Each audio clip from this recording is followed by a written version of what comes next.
Welcome back, everybody. It's Friday afternoon, and it's time for another episode of Giles McCoy Live, your spot for tech, hi-fi, and gaming. Today is episode 311. That's right, season 3, episode 11. And joining us this afternoon from THX, just because I can't make their sound, are Jason and David. Welcome, gentlemen. Greetings. Thank you for having us. Can you guys do the THX deep note or whatever it's called? Just I don't think somebody has to go up and somebody has to go down. That's how it works. That's right. And if you look at the sheet music, you need like 50 people that go like that. It's pretty great. Anyway, sorry everyone, I digress. But it's always exciting to have THX with us. It's one of my favorite brands. They do awesome stuff. And today we're going to get into some territory that we really haven't covered before. But before we do that, introductions I think are in order.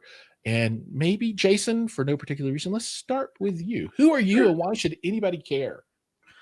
Wow, that just got more loaded than who are you? I'm That's Jason right. Piper. It just got real. I am the CEO of THX. I've been the CEO for about a year, but I've been with the company over 7 years. And under my leadership, we are trying to move the brand and the company forward into areas that previously didn't exist. So spatial audio is a relatively new product for THX, although we've certainly been involved in surround sound and multi-channel audio for a long time, but integration of spatial audio into consumer electronics devices is a relatively new business for us. And so I've been charged with leading that in other ways, as well as continuing our existing businesses. Like I said, I've been with THX for about 7 years. And prior to that, I spent a lot of time working in the music industry, primarily, working with artists, working with labels, advising companies that wanted to weave a digital music strategy into their businesses, and have an extensive background in both product and talent as well as technology. And so hopefully the combination of them allows me, from the leadership perspective, to drive the company forward in a smart, product-driven way with consumer electronics as well as other partners for integration of our technologies. Awesome. As far as why people should care, man, that's a tough question to answer. But I think as technologies continue to evolve and we see a lot of new developments on the horizon, companies have to parse those and integrate them into their products. And I think that we're doing a good job of taking bleeding edge technologies and bringing them to the masses in a uniform and non-specific to a particular codec way to enable everyone to have access to some of these new solutions. And we can talk more about that as we get through the presentation and the conversation. So that's me. Awesome. Well, all I heard there was, Giles, when you're ready to start your rap career, give me a call. That's what I heard. So, that's my just so everybody's secret life as a hip hop guru, of course. It's coming. It's coming. Well, with AI and the the Drake and Weeknd track that got so much attention, perhaps you and I could become the next, AI Drake and Weeknd, perhaps Snoop Dogg and Dr. Dre, Giles and Jason, J&J under the hood. Next time I'm over in the LBC, I'm going to drop by and I'm going to be like, what's up, Snoop DOWG? I need to ask you some advice about the new J&J hit that's coming out. Drop some knowledge. Yeah. And we'll see what happens. J&J Music Factory is what I think. That's the clock went too far back. Double A is with us and he says, THX rules. Thanks, and I think he says Double it A. in a very deep voice when he says it. I've not met him in person before, but THX rules. Double A rules too. He is. One day he's going to make it to just the A status. He started out as triple A, now he's double A. And well, we have an amplifier technology called AAA, so you should go back to that for this particular podcast. Ooh, next time when we talk about amplification, we'll do that. And low key Nathan, he's all like, I know about that Drake song. So apparently you are up with the current events. Now, Jason's not our only guest. We have David, affectionately called Deaver by all the THXians. I guess that's what you call people that work at THX. So David, we are now THXians.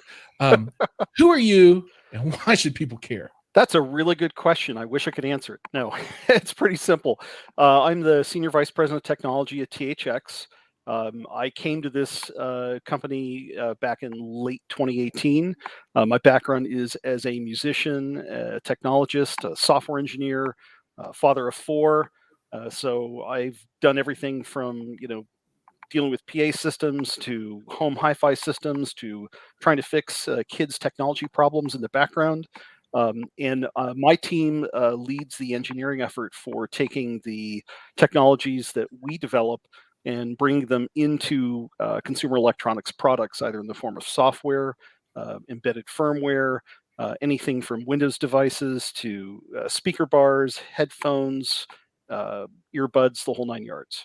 And all of that is really informed, as you'll see in our presentation, by the technology that we inherited, if you will, from THX of old. All of the great, fantastic Lucasfilm backgrounds, approach to technology, certification, what have you.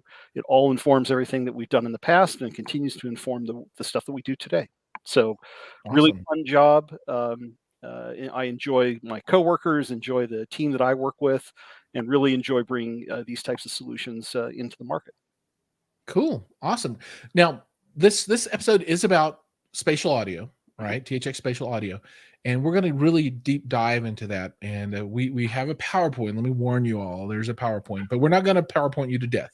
It's just a way to guide the conversation a bit. But one question beforehand.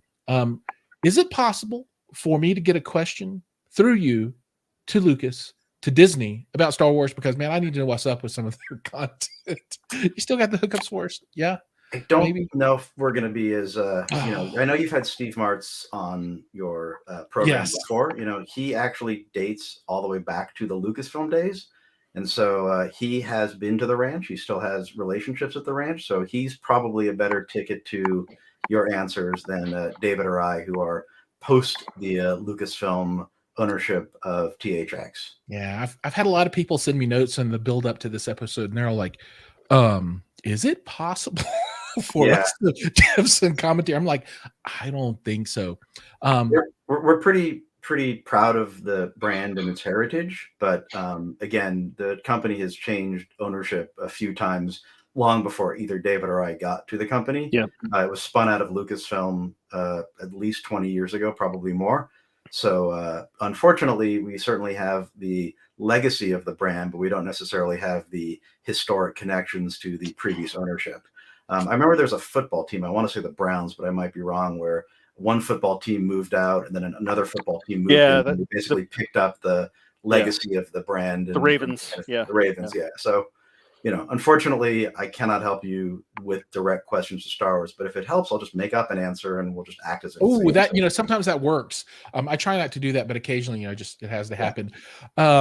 So we've gotten, a number of questions that I think we're going to cover as we go through the PowerPoint. So I think maybe we can kick that off and answer, and talk about things, and maybe people will get answers there, and then afterwards we can pull those back in. But it's already being asked, how do we get access to the technology, and what does it do, and will it work with speakers, or is it headphones only? Is it with movies, or all those kinds of things? So I'm going to drop this up here. Man, the audience is listening. That still gives me chills down my back. It's just so many. It's such a good catchphrase. The audience is listening. Yes, it is. It's really good. Yeah. Greetings to Audio Acoustic Engineering. A whole bunch of folks have joined. Sorry, Low Key Nation, I said. Yay B is here with us as well. Double X, some others. There's 20, 30, 40 of you out there right now. If you have questions, don't be shy. Get them in. That's what we're here for. Yeah, don't be shy. So obviously, I think most people, particularly your audience, knows the history, so I won't dive into it. I'm sure you've heard the story about how George walked into a movie theater and was unhappy with how The Empire Strikes Back looked and sounded.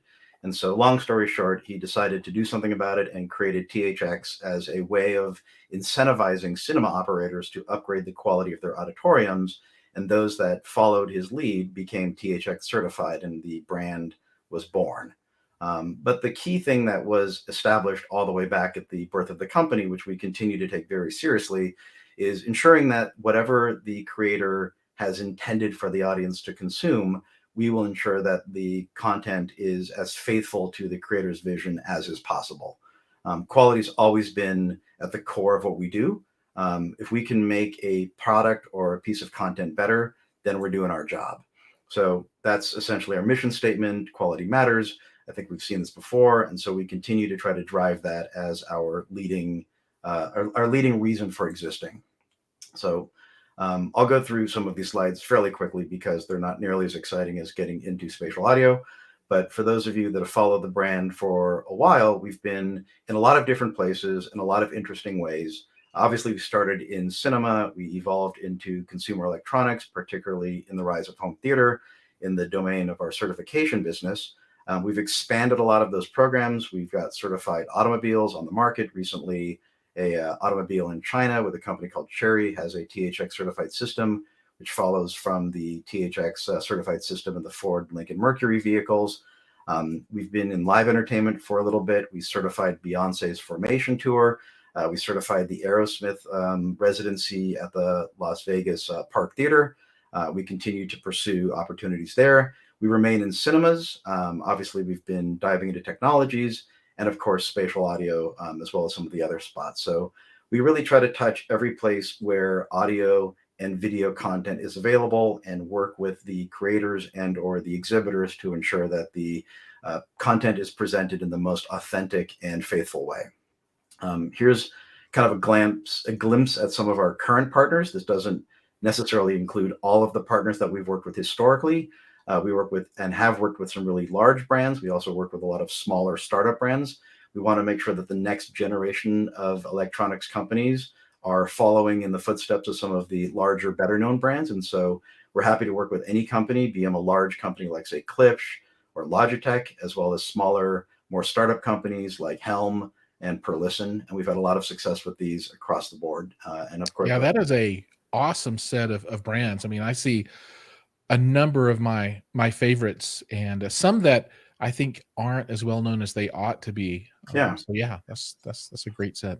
A good one would be FIO, right? FIO's really been our premier partner on the AAA amplifier technology. They do their own development on our platform and have created additional AAA technologies to integrate into their PIP and PMP, as well as DAC amp products. So there you go. A lot of sort of smaller brands that may not have as much visibility as some of the larger ones, but definitely creating great products, and we're happy to help them grow their visibility both domestically and globally. So I get asked a lot, why THX Spatial Audio? What is the purpose of spatial audio? And the answer is really based in what I was saying a moment ago, which is to ensure that the content is heard, as in the integrity of the content is preserved, whether you're listening through a 5.1 system, a 7.1 system, a pair of headphones, a 2-channel speaker bar, a 2.1 sound bar, 2.1 speakers, etc. So the idea is to ensure that whatever you're hearing is heard in the same way that the creator or the mastering engineer or the mix engineer hears it in the studio. For headphones, you have what's called an HRTF, or a head-related transfer function. And we could probably spend a good 20 minutes on HRTFs. I feel like at this stage, a lot of people are already familiar with it, but essentially it's sound in a sphere and points on a sphere to be able to give you as much as possible that sense of realism when wearing headphones. It's what allows the audio to be channel specific, to put the various audio cues in a specific environment. You can also work with what's called ambisonics and objects, which is an even more authentic soundstage. And our approach is really more flexible. We want to be able to spatialize anything from stereo to multi-channel to try to give you as much authentic immersion as possible. And in terms of where you can get it, and we'll get into this probably a little later in the presentation, we really have 2 or 3 different product categories where we're focused on: gaming headsets and headphones in general, laptop, which of course have both speakers and headphone, and then of course sound bars, which are a totally different technology, but gives you an incredibly authentic and immersive experience as well. So just for clarity's sake, a little bit, if you don't mind. Sure. So the goal then is, just so you have a set of headphones on, right? And you're listening to THX Spatial audio enabled setup, right? Is the goal then that this sound really can come and appear to the listener to be in this 300 spherical degree kind of environment? So like over here and back there, and is that the desired end result? Yeah, I mean, if the content is output, let's say 5.1, which is the typical format for films, right? The idea is you want to be able to hear whatever the mix engineer has put to the rear channels or the side channels as coming from the side channels. Right. If you're, so the idea isn't necessarily to replicate the way that you would hear content, say, in a movie theater. The room size does matter, and the way that the content is heard when you apply reverb is also important. And David can get more into the technical reasons behind it, but it's really more like a smallish sphere around your head that gives you the extrusion, so you're not listening to it as if it's pressed solely against your head. Depending upon both how the content is mixed and how it's interpreted by our HRTF, it should give you an immersive experience. It can be compared to a smaller home theater.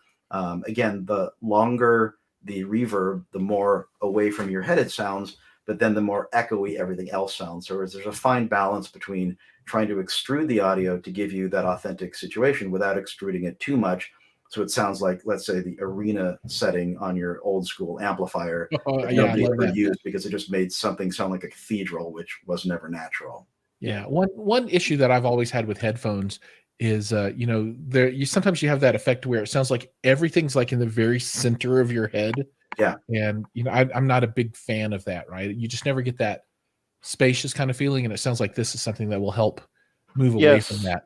Yeah, most definitely. One of the things that's key is, headphones are really very much a 90 degrees off center kind of experience. And and that's not really how music is made or recorded to that degree. It usually comes from in front of you. So the key thing, I think, if anything, there's a term that is used, or you'll hear bandied about in spatial audio, called an emitter. And the notion of an emitter is effectively a sound source within that, at the very least, the unit circle around you. And Right. Like as you, yeah, exactly. And when you think about it in the context of the traditional home theater, most of those speakers are all within roughly the same horizontal plane.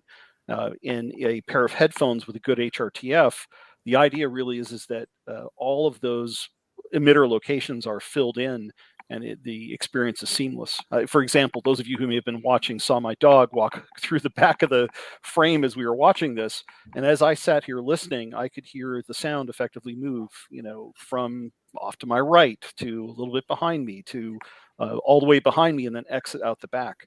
And the goal of a really good reproduction system, to use the more official term, binauralization in headphones, is to reproduce that kind of spatial effect. I'm in the room, I can hear these types of elements, and that's really the fundamental goal. awesome. All right, I'm going to move on to the next slide, which is sort of following on that before, which is, why. So I think we've covered most of this already. Obviously, there are different ways that one can consume spatial audio. If you're watching content for, like, say, streaming content or a movie, the idea is to try to ensure that the creator of the film's intent is represented in that, say, headphone or speaker experience. So as David was mentioning about his dog, if there's an explosion off to the left, you want to hear the explosion off to the left and not like slammed into your left ear. If you're playing a game, people talk a lot about gunshots and footsteps. You want to be able to detect the enemy or the object heading towards you as early as possible in order to respond to it and react to it. And so spatial audio allows you to detect that in the right quadrant as quickly as possible and then respond to it, as opposed to waiting until it kind of shows up in what would be, sort of the domain of your screen. It allows things off screen to be more readily obvious and more readily discerned before you would necessarily hear them in a, say, stereo environment where it's not quite as specific. And again, this is probably perhaps the most important bullet point, is nuanced listening. So when you listen through headphones, you generally encounter something called listener fatigue. And there's a lot of different technologies that can help alleviate listener fatigue. A great DAC amp will help alleviate that because you'll eliminate noise and distortion, but also putting a little bit of depth and a little bit of space between you and the ear cups will do that as well. So you're not constantly being beaten into your ears by sound that sounds, as you've sort of correctly identified, in the center of your head. Having something that sounds more realistic allows you to enjoy whatever it is that you're playing or listening to or watching longer without feeling like you want to sort of take them off because your ears need a break. It kind of continues the natural sound that you would hear as if you were in a movie theater or playing a game in, like, say, a 5.1, setup within your game room. And so that's really, I think, the goal is to ensure that things are natural sounding, that they're realistic, and that you're competitive based on being able to interpret the different audio objects in a particular scene as the creator intended for you to hear them and see them. Awesome. So, So a quick welcome to Schubert. I can never say this name, Schieberman. And he says I book the best. So thank you. I appreciate that. And I do agree that THX is the best. Jorlian Chong has joined us along with some other people. So welcome everybody that's out there. And if you're just joining now, we have THX with us today discussing spatial audio, THX Spatial Audio. Thanks. And based on that, I'll have my agent up my speaker fees for future engagement. So absolutely. Yeah. As everyone knows, it costs a lot for me to pay these people to come on the show. So if anyone wants to help support, you hit that button down there. Love, affection, and wisdom. Thanks for the fish. Yeah. So I'll turn this over to David in a moment, but for those of you that are anxious to sort of know what we're talking about, you can go on the THX YouTube channel. Here are two great samples that you should, with any pair of headphones, and we can get into this a little later. There's real-time spatialization, where you would have, say, a stereo or a multi-channel. It then goes through a post-processing algorithm and then delivers a spatialized version of that. You can also embed spatial audio into what is a stereo file, or as David correctly announced it as, binauralization. So these are two files that are pre-binauralized, meaning when you listen to them, you don't need to have a post-processing spatial active. You can simply throw on a pair of headphones. The stereo has already been pre-spatialized, and you can get a decent sense of what we're talking about in terms of, in the video that you see to the right with Tex, one of the classic THX Pixar design characters. There's two robots in there, and you should be able to hear them as one's on the left and one's on the right. You should be able to clearly hear kind of how they come together and their little adventure into launching the THX Deep Note. So those are two great trailers. You can find them on YouTube. Just throw on a pair of headphones. Don't turn on, either THX Spatial Audio or competitive spatial audio, because it's pre-spatialized and will give you a great idea of what we're talking about. Yeah, and I'll put those links down below. So for folks watching this back later, you can just go down and click to get to that. But make sure headphones, super important. So I'll turn this over to David to sort of get into some of the products that we've implemented THX Spatial in, and sort of where we've already gone and a little bit of where we're going. So when I joined THX, we had a very small team that had started work on some of the initial paths into spatial audio for devices. We started out specifically with mobile handsets, Android specifically. That was really the first point of departure. We realized that there were lots of opportunities in the Windows PC realm for laptops, for example. Certainly, as a certification organization, there are lots of speaker and speaker designs that come through for testing and evaluation, and many of those could benefit from spatial audio as well. But I say, and again, I say this coming from a previous career in the hi-fi industry, the biggest area of growth that I see has been in so-called personal audio. Bluetooth headphones, for example, music on the go, conferencing on the go, taking the experience of a large room and pulling it in close to move with you as you're sitting on the bus or riding on a plane, or whatever the case might be. And lastly, for those of you who may be aware of the fact that one of our associated companies in terms of investment is Razer, based in Singapore, we do a lot of work in the gaming headset realm. That is something that is a fundamental business for us and actually presents a lot of very interesting challenges that, frankly, a normal pair of headphones that is just a stereo music listening device wouldn't necessarily go through. Microphone latency, for example, the ability to ensure that you're never in a circumstance where the sound arrives too late or provides a non-competitive advantage. The real key thing, I think, for us from a gaming perspective is we really try as best as possible to make sure that our spatial audio solution is something that improves your competitiveness. And that is something that is not only borne out in terms of what you hear as a user, but is also borne out in a lot of empirical studies. And I think that that's something that is really fundamental to something that we bring to the table that others do not. So next slide. So in the mobile case, Android is one of those OSs that is relatively easy to integrate with. It's largely based at a low level on security enhanced Linux. We do a lot of things with regard to integration within Android itself, especially older versions of Android, where there was no spatial audio capability even conceived within the OS, to actually provide a mechanism for improving the performance. On a typical mobile phone, for example, you may have one speaker, you may have two speakers, you may have a not so great single speaker. We are able to accommodate all of those use cases. We're able to really improve the performance of a typical handset, whether you're using it in portrait mode, landscape mode, where you might, if you're lucky enough to have two speakers in your phone, get very good stereo reproduction. We do a lot of work to measure and compensate for the drivers that are built into the device, and we try as best as possible to ensure that we can bring something really special to a mobile handset that wouldn't otherwise be there before we started. And I think that's a real key benefit for us.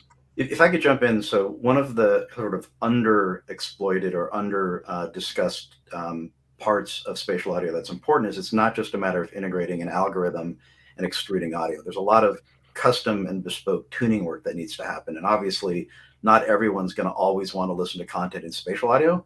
So with any device, you want to make sure that you're also enhancing the experience with stereo, independent of spatial audio. Now, I know we're here to talk about spatial, but when we work on a product, we look at the holistic product, not just the spatial audio.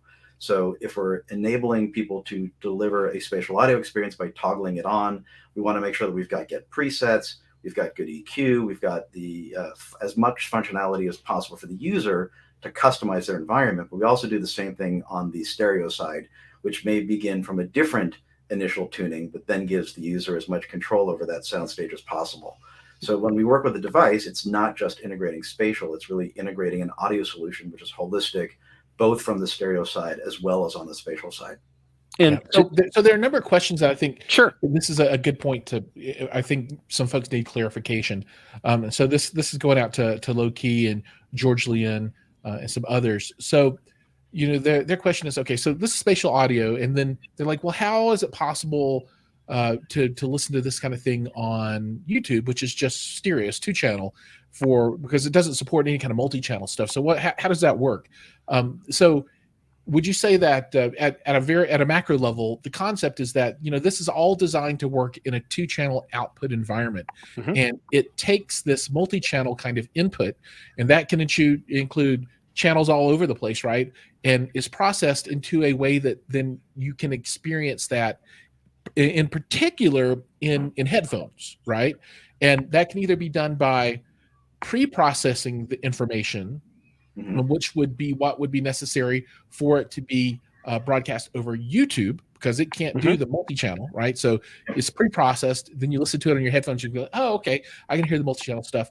Or if you're in like a laptop world and you have headphones plugged in, then the multi-channel information that could come out gets transformed into something that's functional with 2-channel listening devices.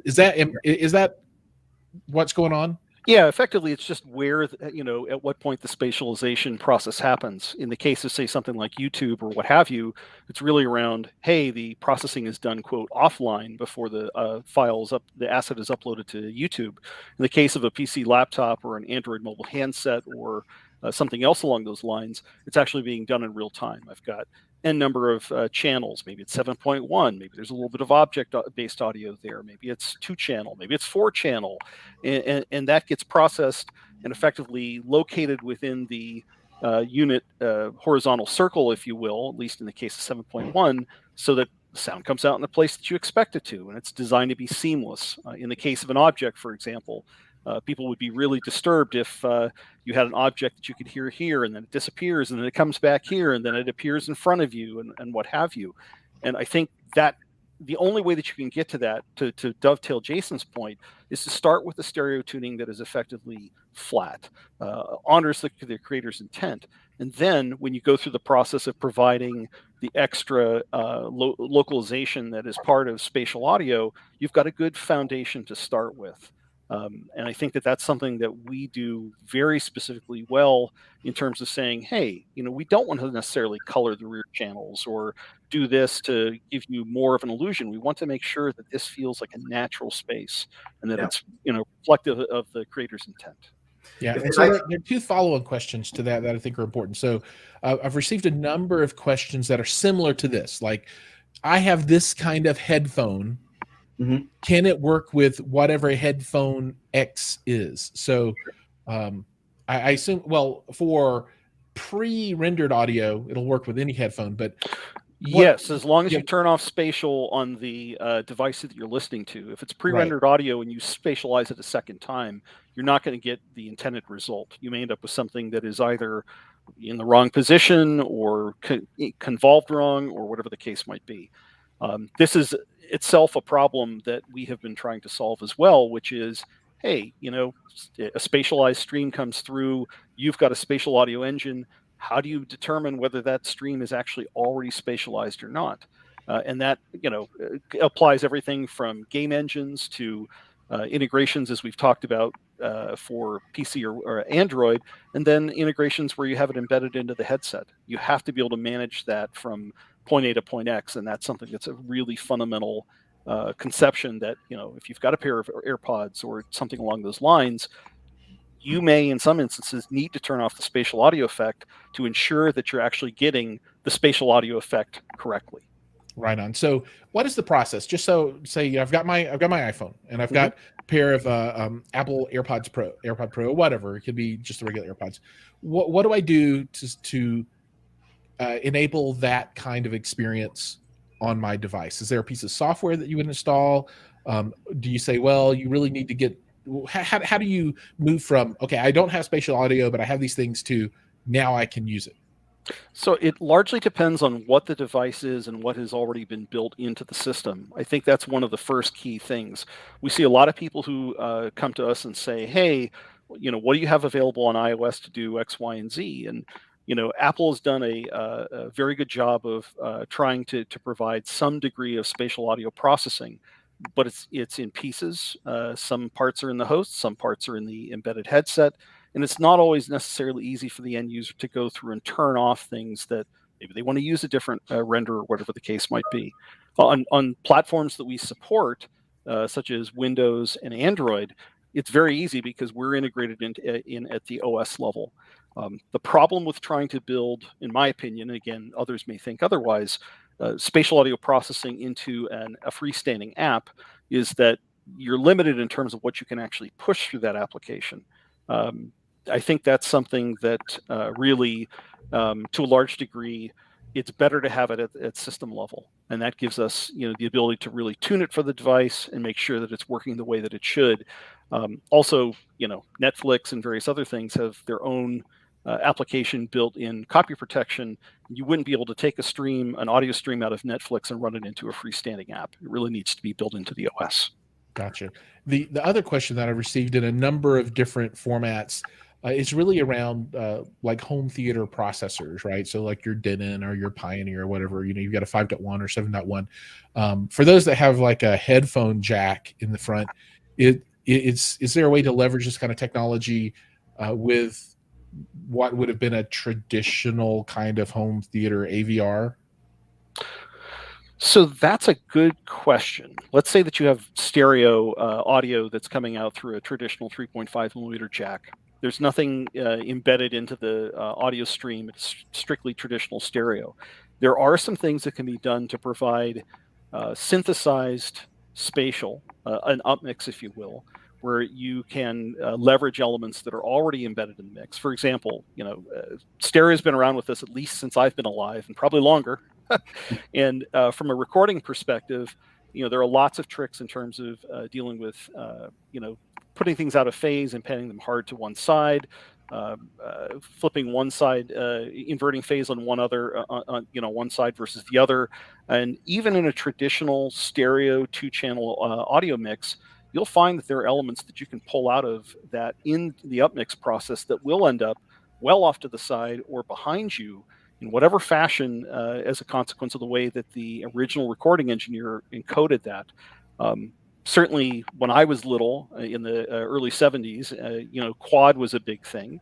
And that was really, to a large degree, one of the first precursors to a lot of the more traditional matrixed spatial audio codecs or processing techniques that evolved later on. And I think our goal really has been to say, hey, even in recordings from that time period, there's still a lot of very useful spatial information that can be extracted post facto.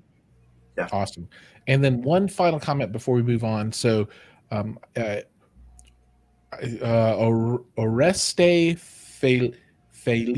Felicita, maybe. Cheap way to try it. How about a free way to try it?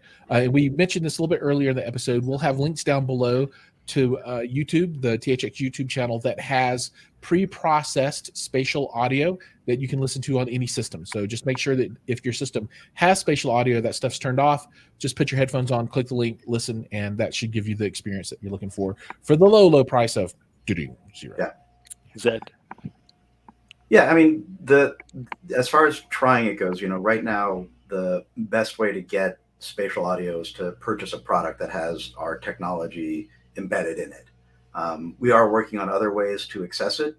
There are also creator tools that are, either announced or, in the works that will allow creators to get more involved in creating content for spatial audio, which again would output, say, a binauralized stereo there, so you could actually have your own pre-spatialized or THX spatialized product available, particularly in the domain of music and certainly in the domain of games. But in terms of where to get it, the best way is to buy an existing product, be it a mobile device or a headphone device or a speaker device. There is a pretty substantial difference in the ability to deliver spatial audio through headphones and speakers. Obviously, in speakers, you can have actual, 6 or 9 or whatever the appropriate number of speakers is around you. In that case, you don't need spatial audio because you actually have speakers delivering you the authentic channel information. But what if you only have 2 speakers or a sound bar? How do you get something that gives you greater width and greater immersion? That's a different technology. That's not necessarily HRTF based, although that does come into play a little bit. But that then involves trying to create something that either interprets stereo based on the panning or multi-channel, which would be, again, have individual emitter information and then delivering that in a way that, for lack of a more elegant way of putting it, teases your ears into thinking there are emitters in a place that is not consistent with where your speaker is placed, right? So if you think about a soundbar under a monitor, you have a pretty narrow window for which those speakers are. If you have, say, like speakers, on either side of your monitor, maybe a little bit wider. But you're only going to get stereo from that, even with something that's pre-spatialized. So using our THX spatial technology, which again would be built into either the software that accompanies the speakers, or in some cases directly embedded into the DSP, it gives you one of multiple ways to create or to receive content that makes it a much, much wider, as well as potentially much more immersive in giving you virtual rear channels. So at the moment, the best way to get is to buy a product. Again, you can go on YouTube and check out some of the headphone technologies. There's not really a great way to demonstrate speakers without actually listening to one of the powered speakers. And again, either we've measured them and integrated into the software that would accompany the speaker, or directly integrated into the DSP. Gotcha. I think we've more or less covered this slide. So unless do you want to move on to the next one? Let's see if there's... Yeah. So why don't we talk about embedded, because that's really, I think, where a lot of this is headed today. Yes. So true wireless earbuds at this point are one of the things that are effectively the closest that one can bring the audio experience physically to one's head. It sits in your ear. It's as close to the ear canals as possible. And adding features and functionality such as head tracking really makes the overall experience much more immersive, much more realistic. Similar to the, you'll often hear the meme of, the notion that our spatial hearing is based on things that have evolved over generations of human existence in terms of our being able to escape predators. To a large degree, that the ability to turn your head and have the cues move in the appropriate fashion, or effectively stay put while your head moves, that really gives you a sense of where am I going, and how am I going to escape this monster behind me. So to a large degree, what we try to do with the technologies within true wireless earbuds is to effectively bring that experience as close to the head as possible, while at the same time ensuring that it will continue to work. You'll have a good long battery life. There'll generally be ways to be able to customize that experience. If you want to block out the environment entirely, active noise cancellation is part of the mix. And that's very handy. Like I said, if you live in a house of many people and are just trying to relax and do your own thing, that becomes extremely handy to a large degree. And as mentioned before, that works best when you start with a really good, well-tuned earbud to begin with. And so, it's not just a spatial component, but also a tuning and measurement component. So someone mentioned AirPods Pro earlier, and I think it's important to kind of reference that as a sort of great design, but with limited availability. So Apple, to their credit, they're pretty pioneering when it comes to the rollout of kind of cool new technologies. They initially introduced spatial audio, and then they added the domain of head tracking to their product. The problem is that you have to be completely consumed in the Apple ecosystem in order to enjoy the full package. The spatial is more likely than not processed on the phone, and the head tracking is based on a chip embedded in the AirPods Pro that gives you that component. But if you were to pair your AirPods Pro with a non-Apple device, you're going to lose a significant amount of that dimension, if not all of it, because the playback device doesn't have the same capabilities that the Apple playback device does. Correct. So seeing the rise of a demand and need for a TWS solution that wasn't married to the playback device, but simply embedded in the listening device. That's why you've seen us and some other companies rushing to create a all-in-one solution where both the spatial and the head tracking are embedded within the earbuds themselves, and therefore it's agnostic to whatever the playback is. We don't yet have this product out commercially, so this is sort of a bit of a preview. We do have customers that we're working with now to be able to start launching this. But for those interested and those in the business, we do have a solution that has both THX Spatial as well as head tracking embedded into the earbud, across a range of DSP chipsets to be able to rival the quality, if not exceed the quality of the Apple product, and certainly doesn't require Apple hardware in order to make it as enjoyable, if not more enjoyable, depending upon, whatever content you're listening to. Yep. So in that particular case, it would also be something that would be relevant to things like game consoles, for example, where you don't have access to the OS, or portable devices, portable non-handset devices, Or tablets. for that matter, iOS devices, right? Yep. If you don't have a pair of AirPods, but you have a pair of THX Spatial head-tracked TWS headphones, you can use them with your iOS device, and it doesn't require anything from the iOS device except to output audio via Bluetooth or another transmission protocol. Correct. Yeah. Very cool. Should we jump into soundbars for a sec? Yeah, we can. I mean, I think to a large degree, we leverage a lot of technologies to be able to effectively bring what is effectively the promise of stereo reproduction to the realities of, we have a human head, we have a nose, and a head in front of us. That does certain things to the acoustic waves themselves.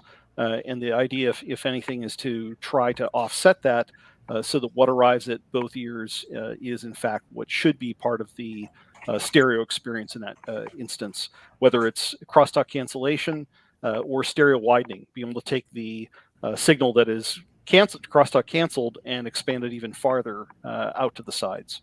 So that is something that is quite useful for certain activities, and is a really easy to implement, at least with our algorithm, into what are effectively low power or somewhat constrained embedded devices.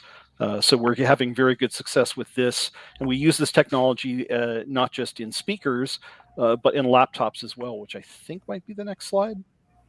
We can jump to that. Yeah. Yes, there it is.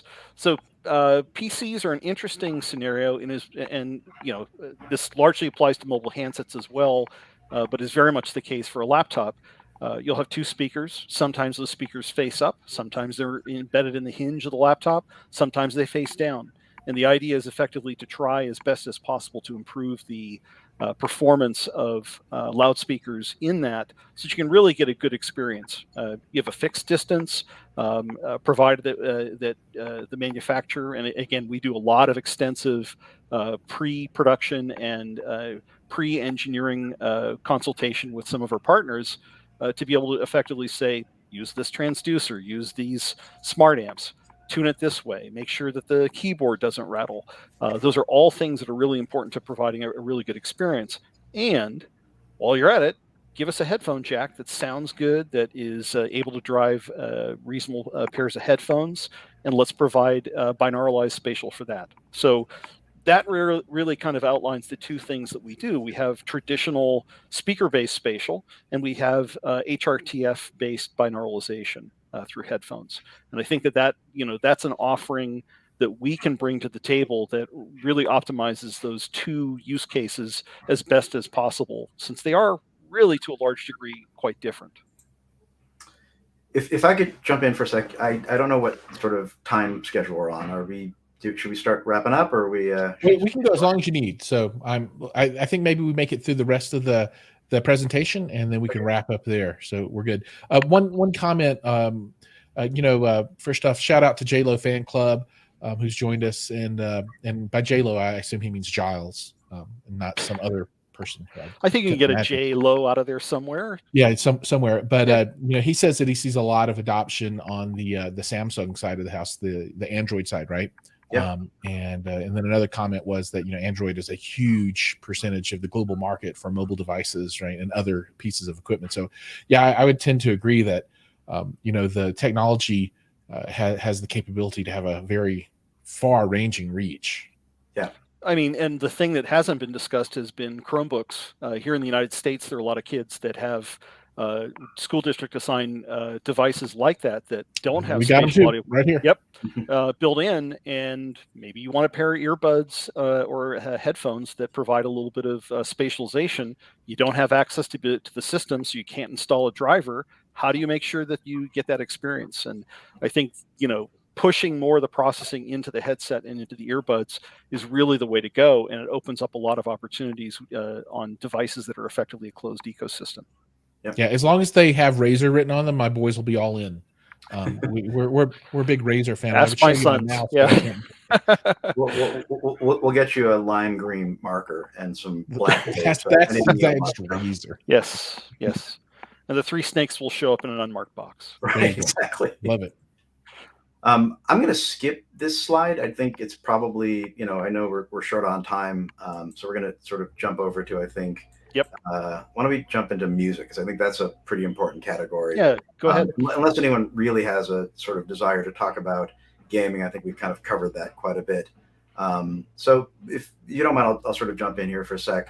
What we were talking about before in terms of pre-rendering spatial into a file, we worked with Qobuz on 3 tracks that they could release as THX Spatial exclusives from these artists, Dinosaur Jr., Anat Cohen, and Circuit du.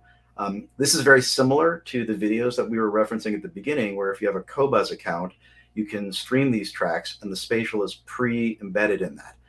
Over to the right, you see that there's a Razer Chill Hop playlist, which is pretty cool. I'm a little old to sort of be part of the Chill Hop generation, but it's essentially a weird mix of like ambient music and some really lo-fi hip hop beats. It's definitely the kind of thing you want to listen to when you're relaxing or maybe working and you want something in the background. And again, talking about things like listener fatigue, listening to the Chill Hop playlist on headphones with THX Spatial, which you don't have the option of turning it off, it's just simply embedded in the file, is definitely a more sort of relaxing experience. And again, it does combat some of the listener fatigue, unless you find that kind of music fatiguing, which is a whole other story. But the idea is that we do have some content available through different properties. These are more proof of concept. We're not really looking to get into, like, say, the mastering business or the mixing business. There's plenty of entities to do that. But these are sort of previews for the kinds of things that we're going to be enabling later this year in terms of user and mix and content creation tools, so you can create your own mixes. Our belief is that spatial audio should not necessarily be served up the way that, say, 3D video was served up in the original rollout of it. you saw a lot of 3D videos where you had like a hand coming at you and it was sort of designed to make you jump back or whatnot. We don't want to kind of take you out of the content. We want to just ensure that there's depth and that there's authenticity. And so the way that we approach it is not to give you kind of this dramatic change when you switch spatial audio on, but to kind of give you an easy, more immersive, more authentic soundstage. And I think these are all great examples of what one can do when we can apply some of this in a pre-encoded way. And in the not too distant future, there will be ways for everyone that's a content creator to take advantage of this and build these kinds of projects themselves. And I want to make a call out to our colleague Casson Crooker, who could not join us today. His team on the THX Studios side has been a part of this effort and has really, pushed a lot of the initiatives, not just on creator tools, but also really in the way that we look at, hey, we've got spatial audio, pre-spatialized music. How do we improve this for headsets, earbuds, speakers, what have you? So, there's an interesting feedback, if you will, through the playback part, through the content generation part, the processing that really helps to elevate things that frankly we wouldn't have been able to do 20, 25 years ago. That ecosystem just didn't exist, and the capabilities to build tools like that just weren't a thing. So makes sense. So here's some of the products where one can experience some THX. It looks like these aren't all exclusively THX spatial audio. This is more sort of a THX ecosystem. A great example would be the Leviathan Pro, which is a new speaker bar product from Razer. This is a really cutting edge product that we're particularly proud of. Not only does it have THX spatial audio, but it also has beamforming and head tracking. So if you buy this product and you plant it under your monitor, it really gives you as an authentic soundstage as possible from what is at least from the outset, looks like a speaker bar plus a sub, but in fact, there's a lot electronically going on under the hood that gives you a pretty amazing immersive experience. There's actually two different versions of the Leviathan. There's the Pro, which uses beamforming, and then there's the Leviathan V2, which uses the technologies we were talking about earlier, specifically in the domain of what's called crosstalk cancellation. I don't think we explained crosstalk cancellation. So we did. We talked about that earlier. That was the notion around trying to restabilize what is effectively a stereo image by accounting for the geometry and the anatomy of effectively the front of your head. How does sound get to your right? How do you know that something is coming from the left from your right ear? You need to rely upon reflections and various other things to be able to account for that location. And I am perhaps oversimplifying it a bit, but that is, that's really the gist of it. If we had 3 ears, I don't know what you'd call it, but it's like the end of what is it, Doctor Strange, where the third eye pops up there. Right. I mean, run from predators faster, maybe. Who knows? Spoiler alert, by the way. Sorry if you haven't seen the most recent Doctor Strange movie. So again, there's a lot of different products that have THX Spatial that are certified. We innovate new programs all the time. We try to innovate technologies. I'm sure anyone listening is aware of the new focus on AI related stuff. And of course, there's machine learning. So a lot of that's also applied into this, trying to make sure that the content selected matches the algorithm applied. So there's a lot under the hood that isn't as easy to explain without a real technical diagram behind it. But again, we're pretty proud of the fact that we've got 2 new soundbar products on the market. The Leviathan V2 uses the same solution that the laptop solutions do.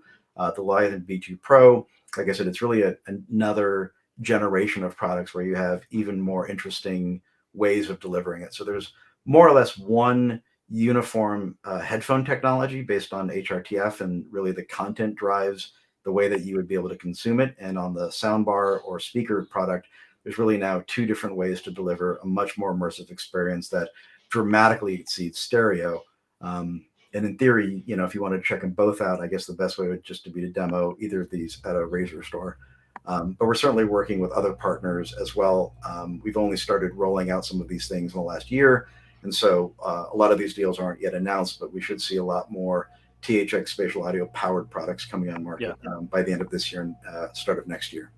Yeah, and just as a side for everybody watching, in the center of your screen there, you see the 3 Miller Kreisel X Plus series subwoofers. I get the X15 Plus delivered Monday for some review content, so that video will be on its way ASAP. Yeah. And it's important to note, I mean, obviously we're here to talk about spatial audio, but we do continue to super serve the home theater and the high-end audiophile market as well, both through amplifier technology such as AAA and certainly through certification programs as well. So we're looking forward to your review of those products. Yeah, I mean, those things really solve many of the same types of problems that we experience with home theater or even traditional two-channel stereo, and that is we want it all. We want the best possible fidelity and the most amazing experience we can, and whatever we can do to be able to get there, I think, is critical. Whether it's through certification, whether it's spatial audio processing, whether it's tuning. One of the things that was shown on the screen prior was the TCL TVs with game mode. The ability to ensure that you're getting a low latency, color correct, motions, motion accurate experience.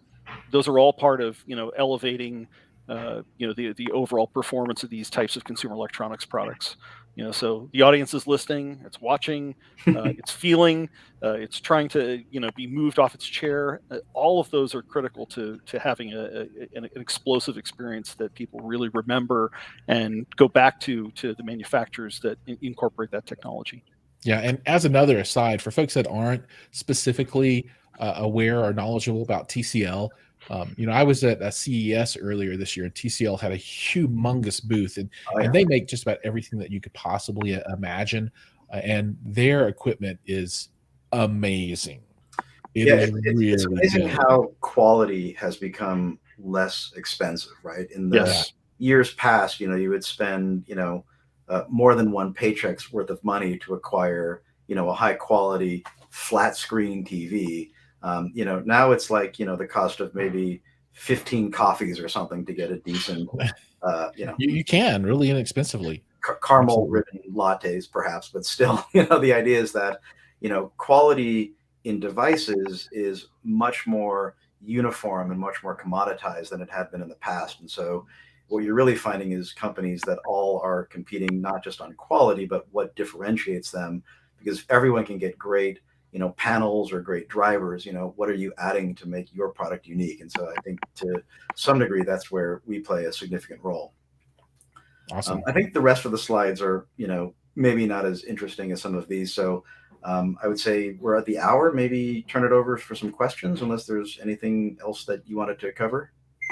Well, I think we've been covering the questions quite well throughout the process, right? So, and I've aggregated a lot of them that have come across individually. So I think we've covered everything that the audience was watching. I think the last thing that we can close on then is, if you look out to the future, what does the future hold for this kind of technology for THX specifically? Anything that you can hint at? I know there's always things going on that you can't talk about, but anything to whet our appetites with a bit? Yeah, I think there's two dimensions where you'll see us and other companies innovating, right? The first is on the domain of personalization. So most technologies that you consume to some degree are one size fits all, but in many cases one size fits no one accurately.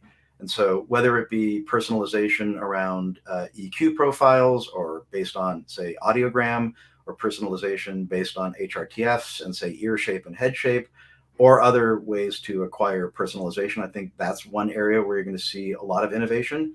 The other one would be in content creation. So we sort of alluded to that. I think there's a large group of content creators, and I think where we consider content creators has become a much broader category. My daughter uploads videos that she edits and, puts them on TikTok. And from all intents and purposes, she's now a content creator. You're a content creator. So how do we weave some of these technologies into content creation tools to make the resultant content more interesting? So I'd say as we see this year and next year coming together, we're going to see more content creation solutions that are more kind of just add water to make them work, as well as personalization options to further enhance your experience to make it even more real for you.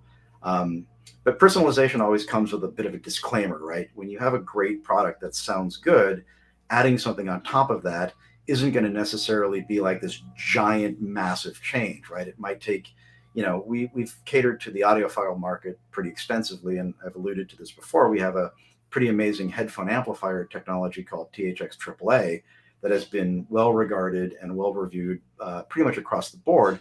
And I know that it stands on its own, but the average listener may not immediately hear a dramatic difference between toggling between something that isn't played back through a AAA amplifier and something that is.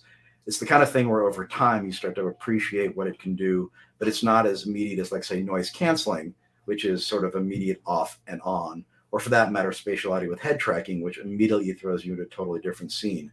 So I'm a big fan of making sure that people understand the value of subtle improvements, which have long-term value as opposed to immediate. And sometimes when something's so overwhelmingly immediate, it's great in the moment, but then over time it becomes a little bit fatiguing and you're not necessarily wanting to keep it on. It seems like, like a great piece of giant chocolate cake. You've been to a restaurant, serve you like that slab of chocolate cake that looks like a building, and you take that first bite and you're like, oh my God, this is the richest, most delicious chocolate cake I've ever had. I can't imagine something like this even existed. And you take a second bite and you're like, ooh, that is an overwhelming, sensory experience. By the time you're on the fourth bite, you're like, and I'm done. Yeah, it's the economic law of diminishing returns. Yeah. So, you have this giant slab of cake that you've taken 4 small bites of, and your ability to enjoy it is diminished because it's just so overwhelming. And so we're really more like, a taco where, you're going to kind of want to keep eating tacos because you're not getting a dramatically different, overwhelming experience. That's probably a bad example, but I really like tacos, so I'll try to. I like tacos too, so I'm all in. Yeah, you had me a cake. So don't, and again, catering to an audiophile audience, don't discount things that may sound subtle at the outset. Sometimes the long-term benefits outweigh the short-term wow effect. Yeah, fatigue that's not always an easy message to sell to, consumer electronics companies looking for that marketing angle that differentiates their product. Yeah, fatigue is something that is real, and I think that, especially for those of us who have worked in headphones and head-related audio processing, some things may seem really impressive at the outset and just fall flat or just outright annoying after, say, 5 minutes, an hour, whatever the case might be. Why are my ears ringing? Oh, it's all that extra high frequency energy that was never really there in the first place.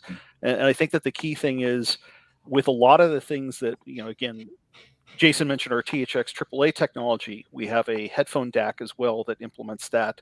The fundamental thing that you see with that is really good material shows, because it on less less agile, less well-engineered products, you'll suddenly find that things start to fall apart. It's no longer musically engaging. It's no longer fun.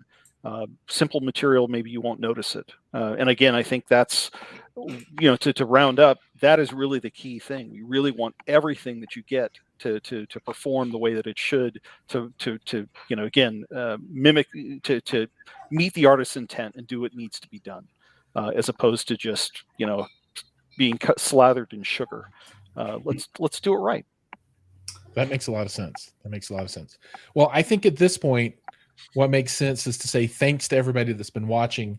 I know your time is valuable, so thank you so much for joining us and giving us your time. And hopefully the information that we've given you has been worth the exchange. Jason, David, thank you as well. It's always a pleasure to have you on the show. Thanks for having us. Yes. And then for everybody else out there, every Friday, 2 p.m. Mountain Time, there's a new episode. Next week, we've got an awesome gaming company on that creates Bluetooth devices for gaming, and we're going to talk about their dice and their Go chess set and other things. The Go Cube, which is a Bluetooth connected Rubik's Cube, really cool stuff. So make sure you watch, like, and subscribe so that you don't miss any of that cool content that's going to be coming up. So again, everybody, thank you so much, and we'll see you guys in the next video.